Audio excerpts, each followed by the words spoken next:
I never thought my entire life would implode over a snowstorm in Buffalo, New York. But here I was, standing in front of a judge explaining why I'd buried the HOA clubhouse entrance under 6 feet of snow. My name is Aaron Edwards, and I'm a 34-year-old software developer who works from home.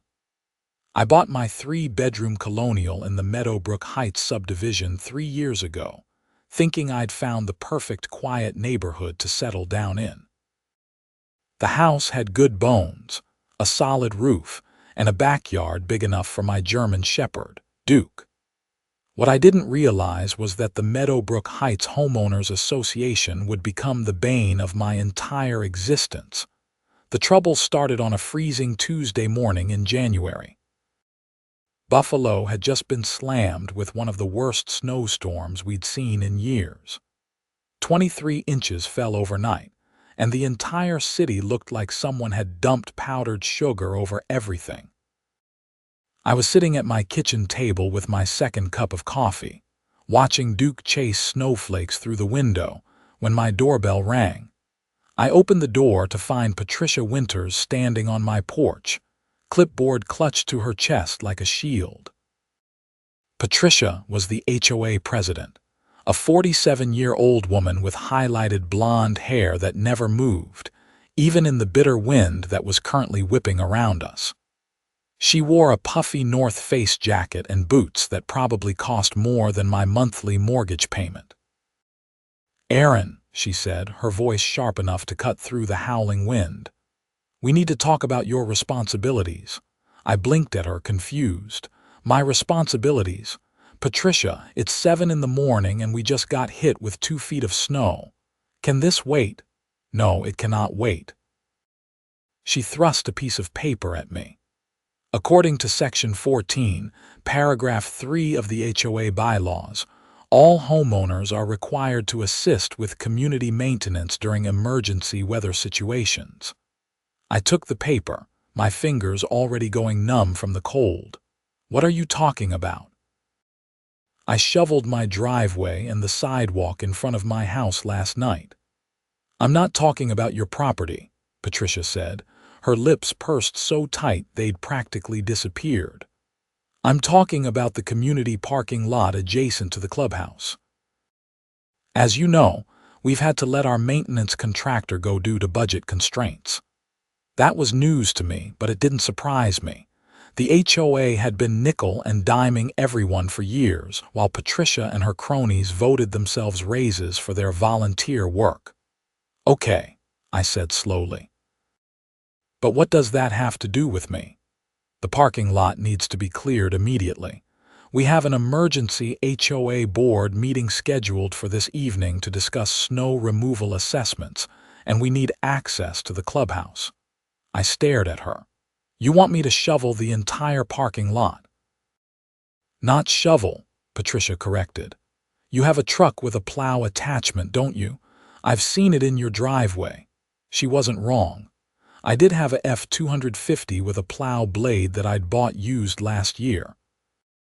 I used it to make extra money on the side, plowing driveways for elderly neighbors and small businesses around Buffalo. But that was my business, my equipment, and my time. "Patricia, I use that for my plowing business. I charge for that service." Her eyes narrowed. "This is a community responsibility, Aaron. We all have to pitch in during times of crisis. Besides, you're saving money by not having to pay for a professional service." "But I am a professional service," I said, my patience wearing thin. "And I have 12 clients waiting for me to clear their properties today. I can't just drop everything to plow the HOA parking lot for free." Patricia's face turned red. "This is not a request, Aaron. This is a requirement under the bylaws. If you refuse, you'll be fined $500 per day until the parking lot is cleared." "That's insane," I said. "You can't just make up fines like that." "Read the bylaws," she snapped. Section 14, Paragraph 3, Subsection B, Emergency Maintenance Requirements with Penalty Provisions. You agreed to these terms when you purchased your home. She turned on her heel and marched back down my unshoveled front steps, nearly slipping on the ice. I watched her climb into her pristine white Lexus SUV and drive away, her tires crunching through the fresh snow.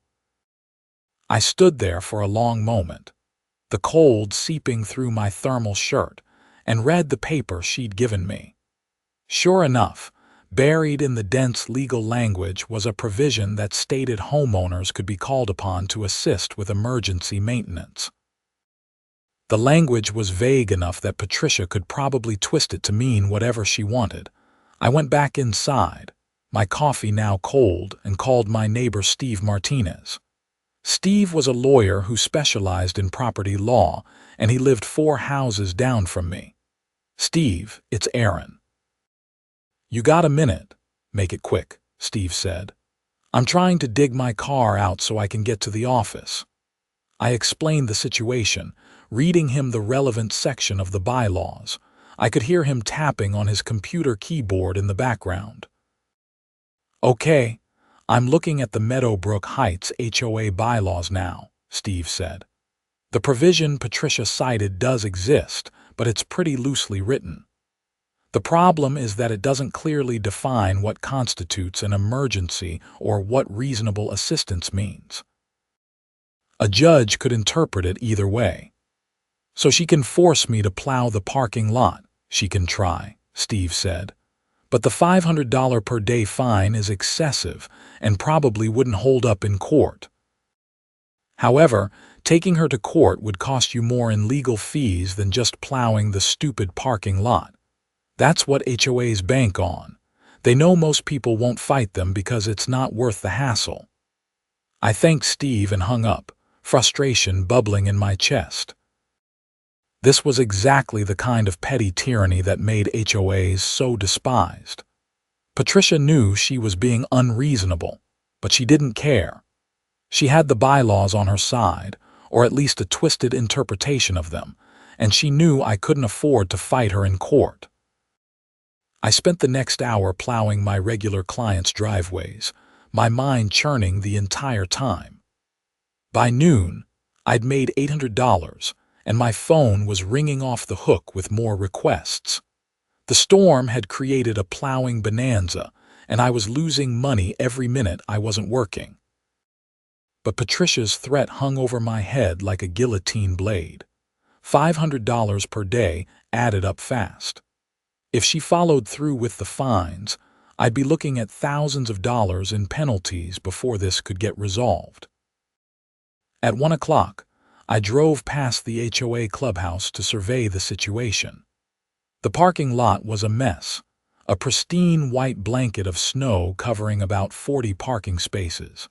It would take me at least 2 hours to clear it properly, time I couldn't afford to waste. That's when I noticed something interesting. The clubhouse entrance had a long, covered walkway that jutted out from the main building. The walkway created a natural corridor between the building and the parking lot, with decorative shrubs and lampposts on either side. If I was going to plow the parking lot, I'd have to push the snow somewhere. Usually, proper snow removal meant pushing snow to the edges of a lot, creating neat piles that wouldn't obstruct traffic or parking spaces. But I was feeling anything but charitable toward Patricia and her power-tripping board members. I pulled into the parking lot and dropped my plow blade. The hydraulics hissed as the blade scraped against the frozen asphalt. I started at the far end of the lot, pushing long rows of snow toward the clubhouse. With each pass, I created a massive white wave that rolled ahead of my truck. Instead of pushing the snow to the sides of the lot, I aimed directly for the clubhouse entrance. The walkway became my target, and with methodical precision I began creating a massive snow berm right in front of the main doors. Push after push, the pile grew higher. 3 feet, 4 feet, 5 feet. I backed up and took another run, ramming the snow pile harder, packing it down and pushing it higher. The decorative shrubs disappeared under the white mass. The lampposts became isolated islands poking out of a frozen sea. By the time I finished, the parking lot was completely clear, every parking space visible and accessible. But the clubhouse entrance was buried under a wall of snow that had to be at least 6 feet high and 10 feet deep. There was no way anyone was getting through those doors without a front-end loader. I sat in my truck for a moment, admiring my work. Technically, I'd done exactly what Patricia had demanded. I'd cleared the parking lot. She hadn't specified where to put the snow. My phone rang. It was Patricia. "What have you done?" she shrieked before I could even say hello. "I just got a call from Margaret Chen. She drove by the clubhouse and said you've blocked the entrance with snow." "I cleared the parking lot like you asked," I said calmly. "The snow had to go somewhere. You did this on purpose. You deliberately blocked the entrance." "I completed the emergency maintenance you required," I said. Section 14, Paragraph 3 states that homeowners must assist with community maintenance. It doesn't specify the methods to be used. The parking lot is clear and accessible. Patricia made a sound like a tea kettle about to explode. "You're going to clear that entrance right now, or I'm calling the police." "For what?" "I provided the service you demanded. If you want additional work done, you'll need to pay my standard rate. That's $300 per hour with a 2-hour minimum." "I will see you fined into bankruptcy," Patricia screamed. "The board will hear about this." She hung up. I drove away, feeling a grim satisfaction. I knew I'd probably made things worse for myself, but I was tired of being pushed around by an HOA president on a power trip. I spent the rest of the afternoon finishing my regular plowing jobs.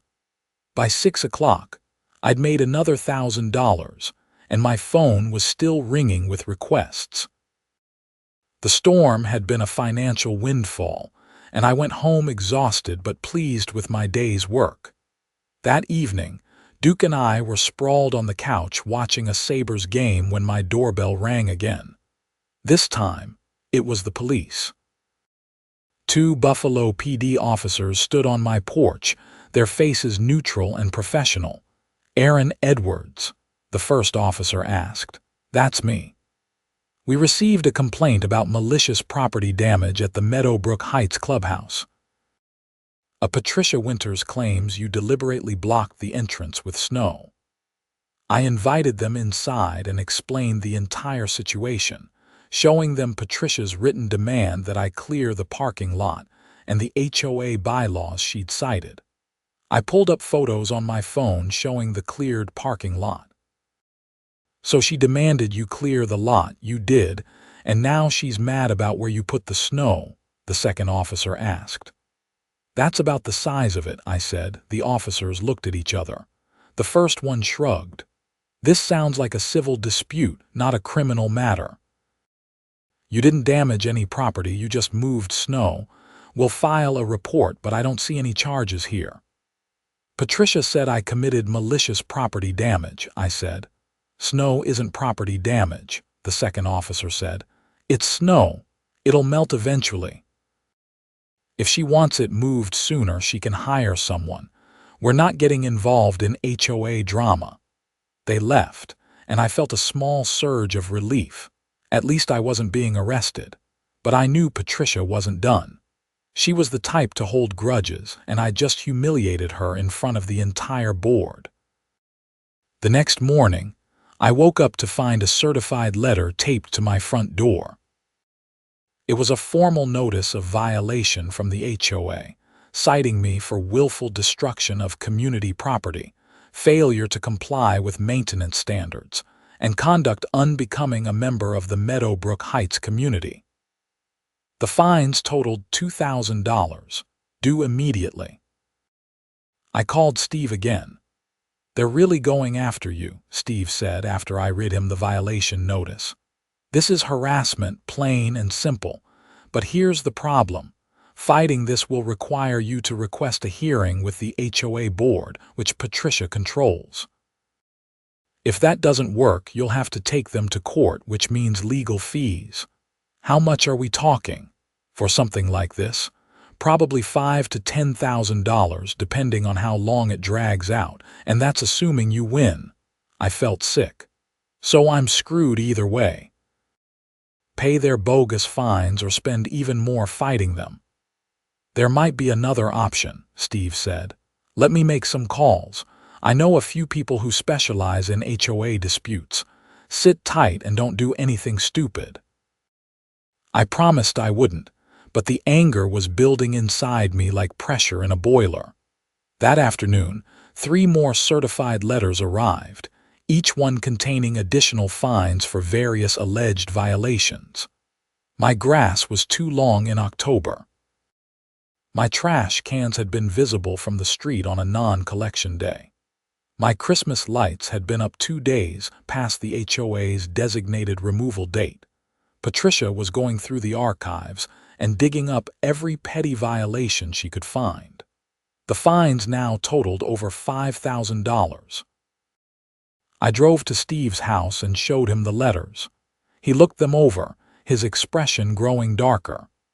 "This is retaliation, clear as day," Steve said. "Most of these violations are beyond the statute of limitations for HOA enforcement, and the fines are excessive." "Aaron, I think we need to fight this." "I can't afford it," I said. "I'll represent you pro bono," Steve said. "This pisses me off. Patricia's been abusing her power for years, but she's finally gone too far. We'll request a hearing with the board, and when that inevitably fails, we'll file a lawsuit for harassment and abuse of authority. We might even be able to get a judge to invalidate some of these stupid bylaws." Hope flickered in my chest. "You'd really do that?" "I'm a member of this HOA too," Steve said. "And I'm sick of Patricia's games. Let's take her down." The HOA hearing was scheduled for the following Wednesday evening at the Clubhouse. By then, someone had finally cleared the snow from the entrance. I suspected Patricia had hired a professional service, which probably cost the HOA several $100s. The irony wasn't lost on me. I arrived at the Clubhouse at 7 o'clock sharp with Steve at my side. The meeting room was set up like a courtroom, with Patricia and 4 other board members sitting at a long table at the front. About 20 other homeowners were scattered in the folding chairs, drawn by the drama. Patricia called the meeting to order, her voice dripping with fake politeness. "We're here tonight to address multiple violations by homeowner Aaron Edwards. Mr. Edwards, you have the right to present your defense." Steve stood up. "I'm representing Mr. Edwards. Before we begin, I'd like to note for the record that this hearing appears to be retaliatory in nature. My client was threatened with fines for refusing to provide free labor, and only after he complied with the HOA's demands in a manner the president didn't approve of were these historical violations suddenly discovered." Margaret Chen, the board secretary, shifted uncomfortably in her seat. She was a petite woman in her 60s who'd always struck me as reasonable. "That's a serious accusation, Mr. Martinez." "It's the truth," Steve said. He laid out the timeline of events, from Patricia's initial demand to the stack of violation notices. The HOA president abused her authority to compel my client to provide free professional services, then retaliated when he complied in a way she didn't like. This is textbook harassment. Patricia's face turned red. "The bylaws clearly state, the bylaws don't give you the right to demand free labor from homeowners," Steve interrupted. "And they certainly don't give you the right to dig up months-old violations to punish someone who didn't bow to your demands. I've reviewed every notice my client received, and most of them are beyond the enforcement period specified in the bylaws. The grass violation from October. The bylaws state that violations must be addressed within 30 days. It's now January." One of the other board members, a heavy-set man named Robert Palmer, leaned forward. "Is that true, Patricia? Are these violations outside the enforcement window? Patricia shuffled her papers. The bylaws allow for enforcement of ongoing violations. But these aren't ongoing violations, Steve said. My client's grass hasn't been too long since October when he mowed it for the last time before winter. His Christmas lights have been down for weeks. These are historical violations that the HOA chose to ignore until it became convenient to use them as weapons. The room buzzed with conversation. I could see several homeowners nodding along with Steve's arguments. Patricia had made a lot of enemies over the years, and people were clearly enjoying watching her squirm. Fine, Patricia snapped. We'll table the historical violations, but the parking lot incident is still valid. Mr. Edwards deliberately blocked the clubhouse entrance, preventing the board from conducting official business. My client cleared the parking lot as demanded, Steve said.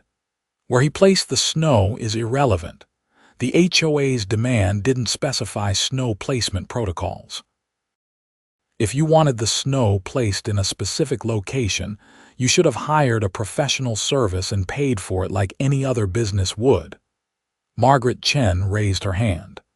Patricia, can I ask a question? Why did we demand that Aaron clear the parking lot for free when he runs a professional plowing service? Patricia's jaw clenched. Because the bylaws state that homeowners must assist with emergency maintenance. But that provision is meant for things like sandbagging during a flood or clearing fallen trees after a storm, Margaret said. Community efforts where everyone pitches in. It's not meant to compel homeowners to provide professional services for free. That seems like an abuse of the bylaw. I agree, Robert said. I'm a contractor. If the HOA demanded I repair the clubhouse roof for free and threatened to fine me if I refused, I'd be furious. This doesn't seem right. Patricia looked around the table and realized she was losing support. This matter requires further review, she said stiffly. I'm calling for a motion to table this hearing until next month. I don't think so, Steve said. You called this hearing, you issued the fines, and now you want to table it because you know you're wrong. I move that the board vote.